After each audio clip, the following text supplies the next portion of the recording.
Today we'll discuss from course code MBA 403.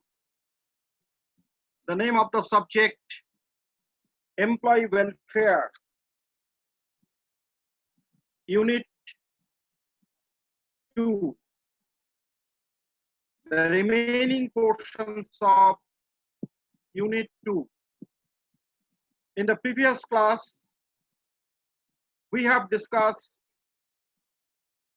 statutory provisions relating to employee welfare as per Factories Act 1948, Plantations Labor Act 1951, as well as Mines Act 1952.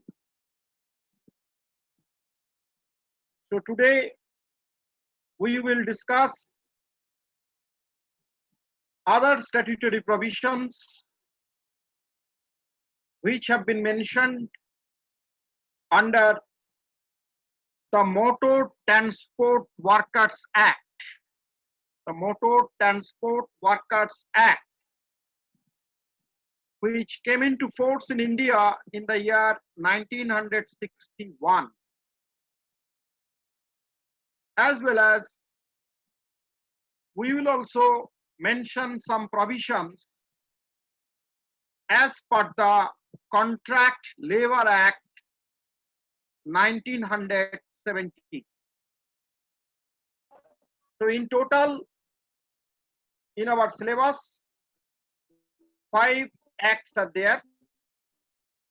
3 acts have been already covered. So today we'll discuss remaining 2 acts, which is the Motor Transport Workers Act 1961 and the Contract Labor Act 1970.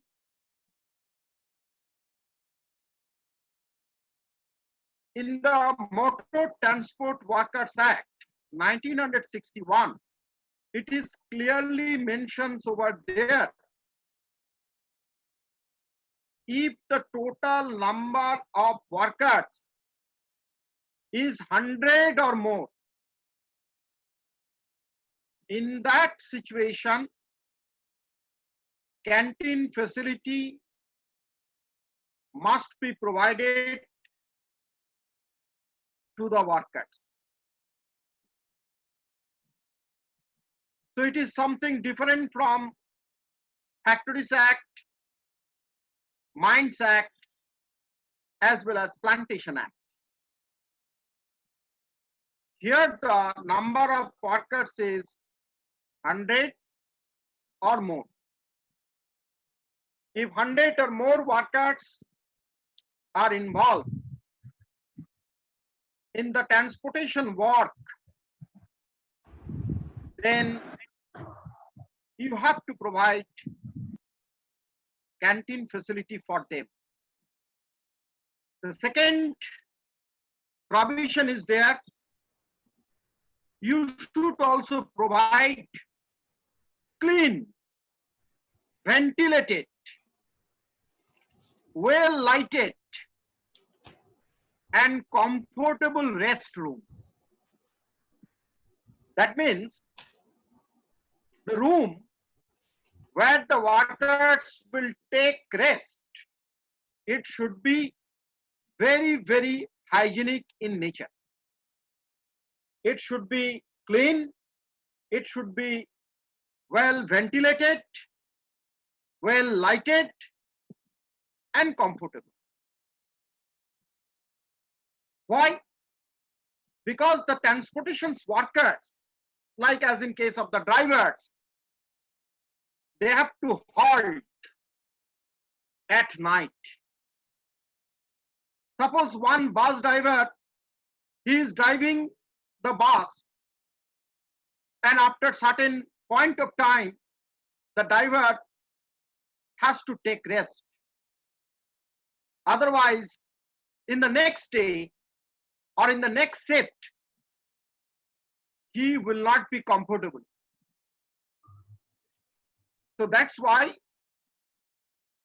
these provisions mentions that as per the Transport Workers Act 1961, you should provide well lighted, well ventilated, clean and comfortable restrooms for the workers. Here the workers are drivers, contractors, time checking staff, etc. And the third provision says that for the transport workers,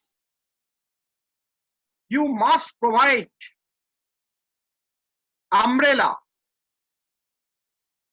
for the rainy season. You must provide raincoats, uniform for the drivers as well as for the conductors, so that this workforce can be protected from rain or cold. So this is very, very important provision. Being an employee welfare officer, if you work in a transportation sector, then obviously you must follow this statutory provision. Another provision is that you have to prescribe medical facilities. So you may observe that when you are in a bus, first aid box is available. Fire extinguisher is available for the security purpose, for the protection purpose. So these are the 4 important provisions as per Motor Transport Workers Act 1961. Now we are coming to the provisions as per the Contract Labor Act, which came into force in India in the year 1970. The first provision is same like as Motor Transport Workers Act. So the first provision deals with canteen facility. You should provide canteen facility to all the contact workers where 100 or more workers are working. So this provision is same. If number of workers is 100 or more, in that case, you should provide canteen facilities to the contract workers. The second provision is the provisions relating to restroom. So sufficient restrooms are required so that contact workers can take rest after their work. So restroom facilities should be provided. The third provision is washing facilities. washing facilities should be provided for washing their clothes as well as for their bathing. So washing facilities are to be provided to the contract workers as per this act. And the fourth provision is relating to first aid box. Where the contract workers are working, there should be sufficient number of first aid box having sufficient medicines or other necessary equipments. So these are the four important provisions as per Contract Labor Act 1970. So what are those four provisions? One is canteen facility, second is rest room, third is washing facilities, and fourth is first aid box facility. So we have discussed various statutory provisions which have been specified in various labor legislations. Number one, Factories Act 1948, Plantations Labor Act 1951, the Mines Act 1952, the Motor Transport Workers Act 1961, and the Contract Labor Act 1970. So all these provisions you must remember for the exam purpose as well as for the competitive examination purpose.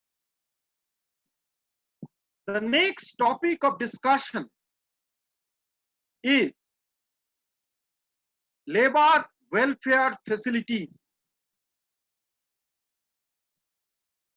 Whatever the facilities we are providing to our workers. So on the modus operandi of facilities, on the basis of facilities, employee welfare is divided into two categories. So this is on the basis of facilities. So one classification I have already made. One is voluntary welfare, another one is statutory welfare. That classification was based on the statute, but this classification is based on the labor welfare facilities which we are providing to our workforce. So on the basis of the facilities, we may classify employee welfare into two categories. Number one, intramural welfare facilities. Note down this, intramural labor welfare facilities. And the second one is extramural labor welfare facilities. So facilities can be classified into two categories. One is intramural.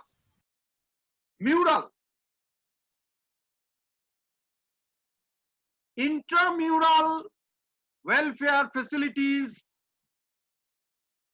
means the facilities that we are providing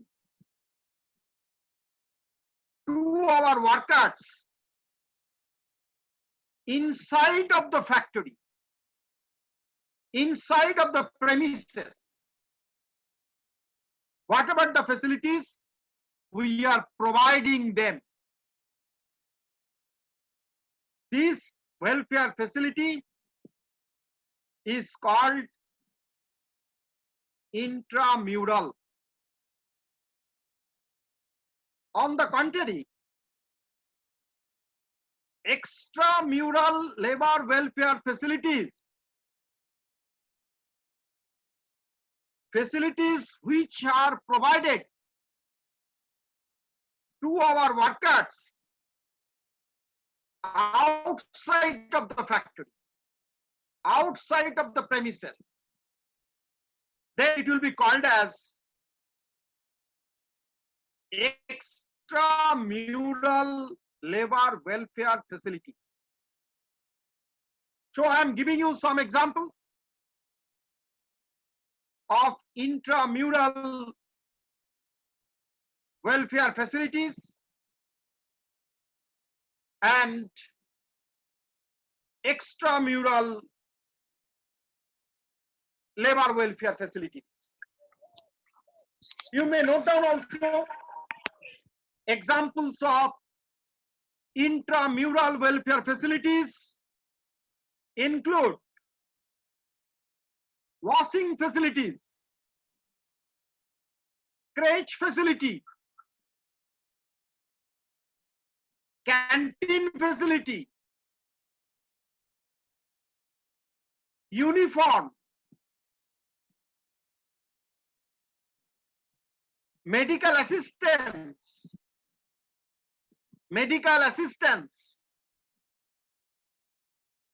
library facility.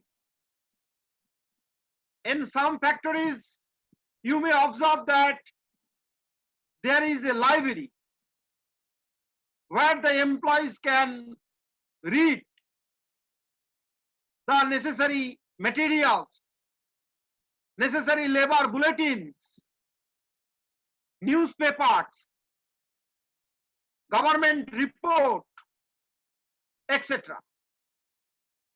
So this is coming under the area of intramural labor welfare facilities. Latrine facility, urinals, all these are the examples of intramural labor welfare facility. And examples of extramural welfare facilities include housing facility.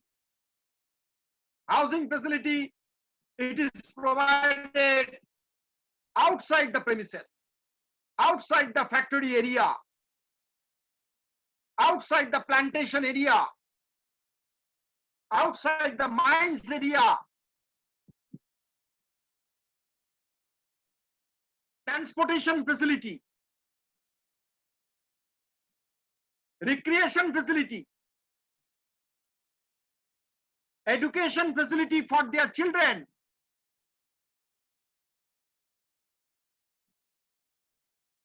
cooperative stores facility, cooperative stores where the workers can get foods or various items, necessary items at a subsidized price. That's why many organizations, many companies, they have their own cooperative stores. You will observe that in case of the defense or military, in their campus, they have their own canteen where all the employees can get the facilities to take various items at a subsidized price. So cooperative stores In some companies, they have fair price shop. Fair price shop. That means they will not charge any extra money from you. You will get the necessary products, necessary items, like as medicine, like as milk, at a fair price. So one is cooperative stores, another is fair price shop. This is coming under the purview of extramural employee welfare facility. Apart from this, we can also cite some examples like as interest-free loan. Interest-free loan. Suppose one worker requires 1 lakh amount. Then you are providing 1 lakh rupees to the worker, but you are not charging any interest. So this is also one kind of facility you are providing to your employees or workers. So these are the examples of intramural as well as extramural labor welfare facilities. If you go through the recommendations provided by International Labour Organization or ILO, then they have clearly demarcated which facilities will come under intramural facility and which facilities will come under extramural welfare facility. The International Labour Organization has demarcated, has mentioned the clear-cut area. So I am just sharing the recommendations provided by ILO in this case. ILO says that under intramural welfare facilities, the facilities which will come, these are drinking water facility, drinking water as per the ILO recommendation. You may also note down drinking water facility, crèche facility,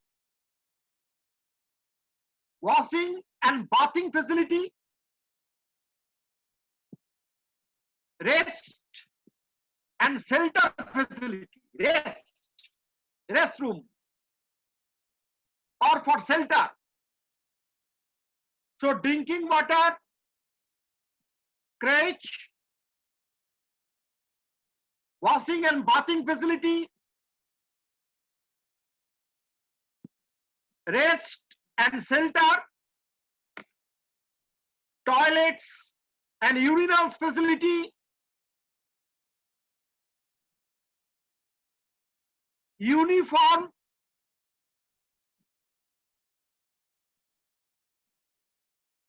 another very important item is PPE, personal protective equipments. This is very, very important item. Personal protective equipments. Recently, this word is becoming a buzzword in case of the doctors, in case of the nurses, medical staff. When they are serving their services to the virus affected people. And various places, doctors, nurses, and other medical staff, they are saying that personal protective equipments are not adequate. So if these facilities are not being provided to them, then how can they will fight against corona?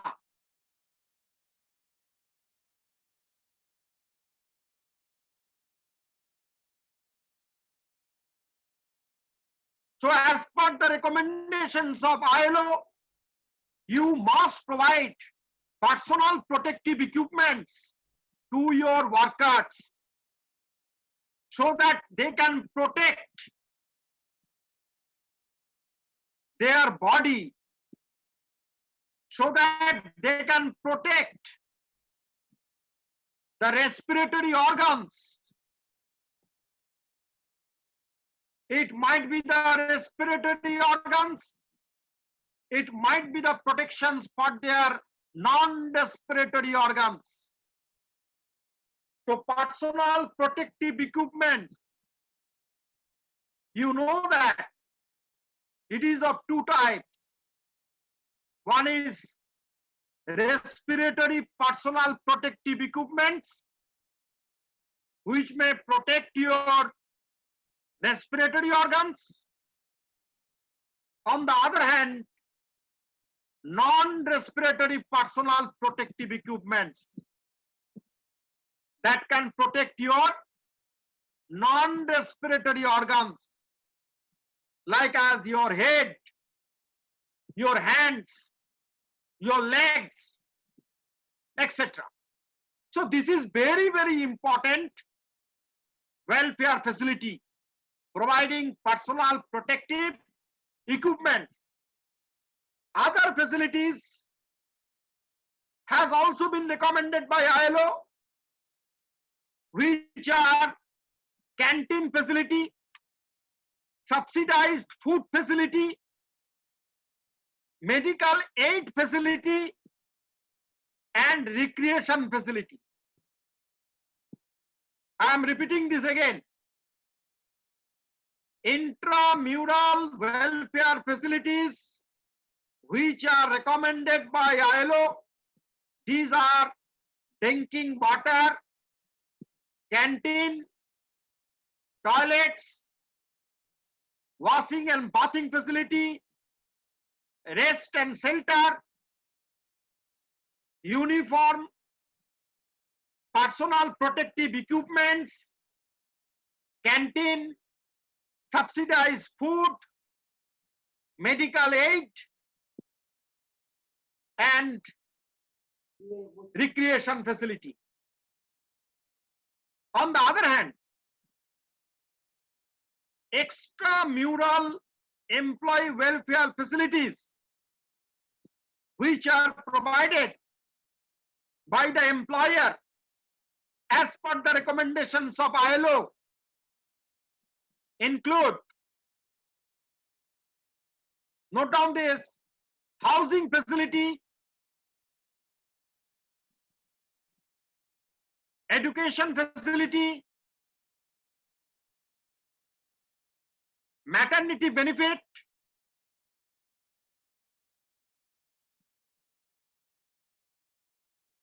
transportation facility, sports facility, sports, different types of sports facility, leave travel concession. When your employee is returning to their homes, then you should provide leave travel concession as per the recommendation of ILO. Vocational training. Vocational training for the enhancement of knowledge, skills, and ability of the workers. Sometimes, being an employer, you must arrange vocational training facilities for your workers in order to enhance their knowledge, skill, and abilities to perform a particular task. Holiday homes facility. Some organization, they give holiday homes facility to their workers. Suppose one worker is going to visit Digha, then some organizations having their rooms in Digha. So the workers can take this facility if they travel or if they visit to various places. So holiday home facilities, some organizations, they may provide. Cooperative stores facilities, all these are the examples of extramural labor welfare facilities as per the recommendation of ILO. I am again repeating all these facilities which are extramural labor welfare facilities recommended by ILO. Housing, education, maternity benefit, transportation, sports, leave travel concession, vocational training, holiday homes, and cooperative stores. So today we have discussed remaining provisions of employee welfare as per Motor Transport Workers Act and the Contract Labor Act, and we have also discussed various types of employee welfare facilities like as intramural as well as extramural welfare facility, and after that we have discussed various recommendations given by International Labour Organization in respect of intramural and extramural welfare facility. So thank you very much for your patient hearing. So in the next class we will discuss various types of welfare schemes that has been implemented by the central government as well as state government for the well-being of the common people in our country. So thank you once again. Stay home. Thank you, sir. Thank you, sir.